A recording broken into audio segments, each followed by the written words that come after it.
Fala, observadores! Começamos o mês do Superman, pois em 10 de julho estreia o filme do Homem de Aço, com direção de James Gunn, tendo David Corenswet como Clark Kent e Superman, Rachel Brosnahan como Lois Lane e Nicholas Hoult como Lex Luthor. E, com isso, eu inicio uma série de vídeos com o personagem no transcorrer do selo Elseworlds e um deles não. Mas vamos lá. Em 1939, Superman era um sucesso sem igual e com isso, os editores-chefes da Detective Comics Incorporation, Henry Donenfeld e Jack Leibowitz, pediram ao artista Bob Kane que criasse algo que tivesse igual sucesso. E capaz de criar algo assim, pois estava acostumado a fazer quadrinhos de comédia, Kane pediu a ajuda de Bill Finger e com isso surgiu o Batman. Os dois personagens se tornaram um grande sucesso para a National Comics, hoje DC Comics, integrando revistas solo, a Action Comics e a Detective Comics e unidos na World's Finest. Eles ganharam cineséries, seriados, filmes, animações, sendo sempre, junto com a Mulher Maravilha, os mais importantes integrantes do universo DC. Mas, em 1993, o escritor J.M. DeMatteis e o desenhista Eduardo Barreto decidiram por amalgamar os dois personagens em um só, fazendo surgir o Morcego de Aço. A ideia começa com Thomas e Martha Wayne encontrando um bebê em um foguete e o adotando, dando-lhe o nome de Bruce. Lógico, eles esconderam a origem da criança, dizendo que Martha o teve em casa. Bruce cresce em um lar com muito carinho e muitos recursos, mas em uma noite, ao saírem do cinema após assistirem o filme Zorro, seus pais perdem a vida nas mãos do marginal Joe Chill. Enervado com isso, Bruce termina disparando rajadas de calor de seus olhos sobre o ladrão, queimando-o. Bruce cresceu revoltadíssimo, pensando no que poderia fazer para levar justiça para que algo como o que aconteceu com seus pais não acontecesse com mais ninguém em Gotham, ou como vinha ocorrendo na cidade, quando a mansão Wayne é invadida por um ladrão e faz Alfred refém. Bruce então usa de toda a sua força e detém o marginal. Com isso, Alfred revela a Bruce sua origem alienígena e a partir daí, naquele momento, se sentindo como um morcego, ele se torna o Batman. Suas ações noturnas não passam desapercebidas e são notificadas pela Gazeta de Gotham e Lex Luthor, que se mudou para Gotham após sofrer um acidente e desejava dominar Gotham City, percebe isso.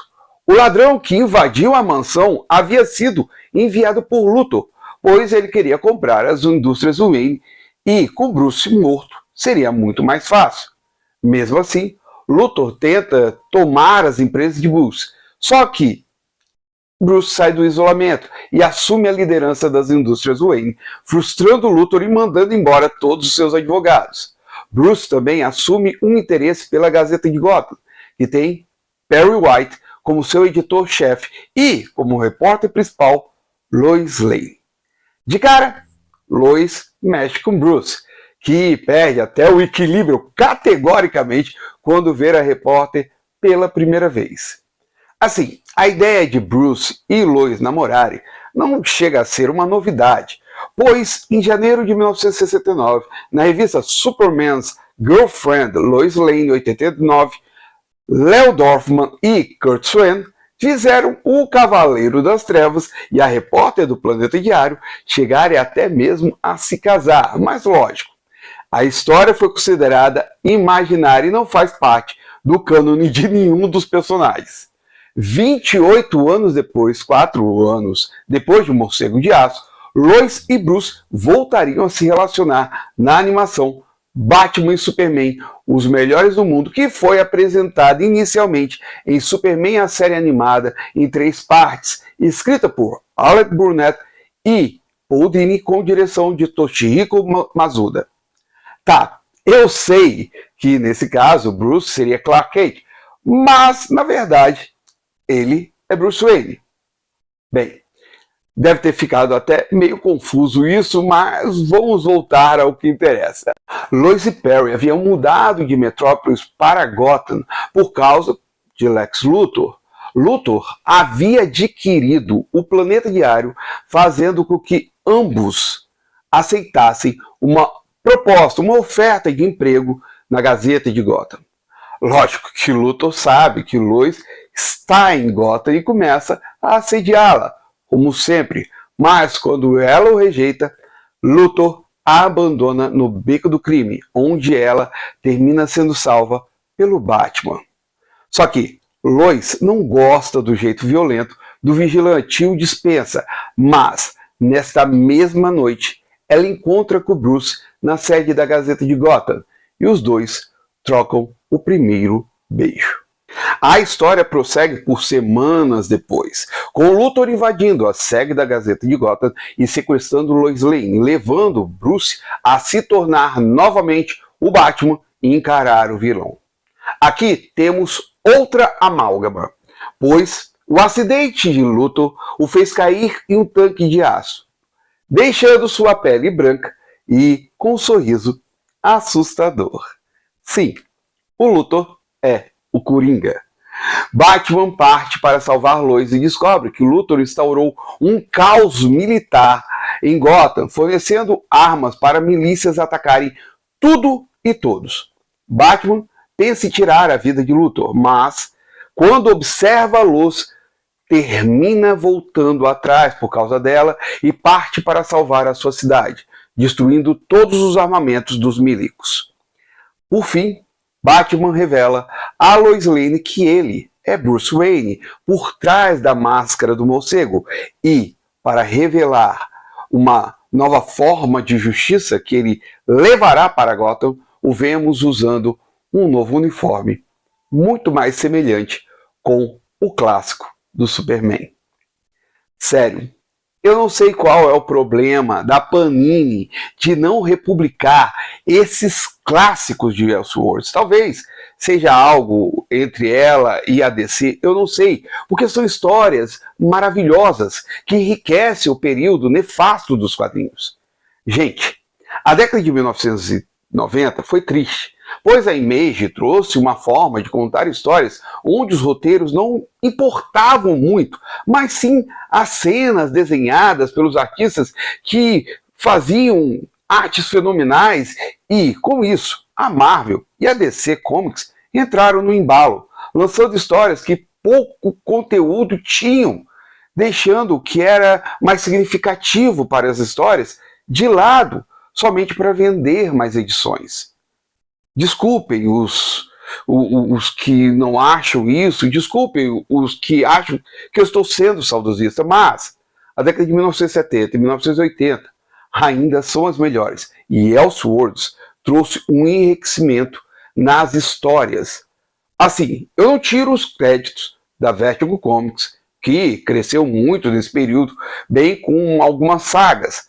Algumas eu até despreciaria, mas o selo Elseworlds foi um grande marco. Deu liberdade aos roteiristas criarem histórias marcantes, dando novas imagens aos personagens. Tem aquele que comparem o que aconteceria a ser, mas não sabem o quão longe estão da verdade. Pois, enquanto as histórias da Marvel pegam uma história e dão um destino diferente, Elseworlds cria um universo totalmente diferente, com histórias totalmente autorais. Com isso, tivemos Batman no século XIX, a Liga da Justiça pós-invasão alienígena, Superman à la Rudyard Kipling, Superman comunista e também um Super Batman. Superman, o Morcego de Aço, é uma história única e me encanta como podemos ver que ela tem uma diversidade de história com os dois maiores personagens da DC. Assim, eu sei que a Mulher Maravilha também teve histórias nesse nível, mas eu preciso encontrar para falar delas. E como esse eu considero o mês do Superman, com o seu novo filme, nada mais certo do que relembrar essa e outras histórias do Homem de Aço. Vida longa ao Homem do Amanhã. Se eu encontrar a publicação onde foi publicada essa história, o Morcego de Aço, foi publicada até numa edição especial separada, não foi uma edição do Superman ou do Batman, não. Foi uma edição separada que a Abril lançou. Se eu encontrar ela, eu vou colocar o caminho aqui embaixo. Possivelmente eu vou encontrar ela na Rica Comics, não sei, não vou garantir nada para vocês.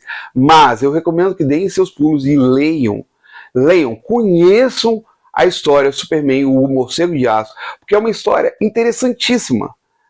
Ela une os maiores, os melhores do mundo em uma história única, que, sinceramente, marcou uma época, mesmo que alguns ainda não lembrem dela, principalmente a Panini Comics. E eu vou finalizando o vídeo aqui. Agradeço a todos que assistiram o vídeo. Se gostaram do vídeo, deixe o like aí. Se não gostaram, pode dar o dislike, aquele feedback que entra aí. Uma outra coisa que eu peço aos meus observadores, peço também para você, comenta aqui embaixo, fala aqui embaixo, se já leram o Morcego de Aço. Se não leram o Morcego de Aço, leiam. Recomendo mesmo.